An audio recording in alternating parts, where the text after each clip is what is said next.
આજે આપણે આધુનિક ગુજરાતી સાહિત્યના વાર્તાકાર, નવલકથાકાર અને નિબંધકાર કુંદનિકા કાપડિયા વિશે જાણીશું. તેમનું પૂરું નામ કુંદનિકા નરોત્તમદાસ કાપડિયા હતું. તેમનું ઉપનામ સ્નેહધન હતું. તેમનો જન્મ તારીખ 11/1/1927 રોજ થયો હતો. તેમનું જન્મસ્થળ લીંબડી હતું. અભ્યાસ અને કારકિર્દી.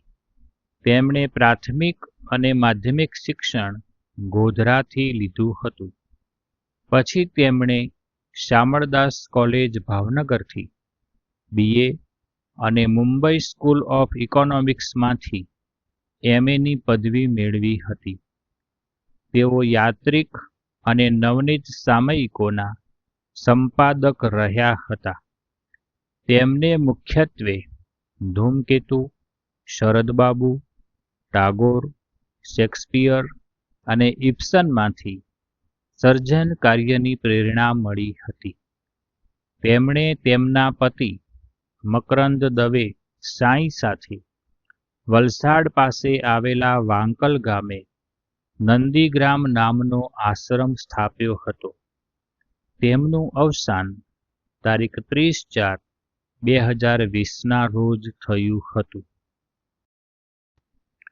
કુંદનિકા કાપડિયાનું સાહિત્ય સર્જન: નવલિકા સંગ્રહ, પ્રેમના આંસુ, વધુને વધુ સુંદર, જવા દઈશું તમને, કાગળની હોડી, મનુષ્ય થવું. નવલકથા: પરોઢ થતા પહેલા, અગન પીપાસા, 7 પગલા આકાશમાં. નિબંધ: દ્વાર અને દિવાલ, ચંદ્ર તારા વૃક્ષ વાદળ, પ્રાર્થના, પરમ સમીપે.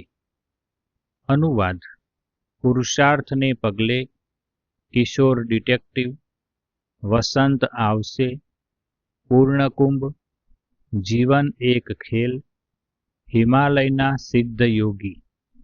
પુરસ્કાર: તેમની નવલકથા 7 પગલા આકાશમાં માટે સાહિત્ય અકાદમી દિલ્હીનો પુરસ્કાર તેમને મળ્યો હતો.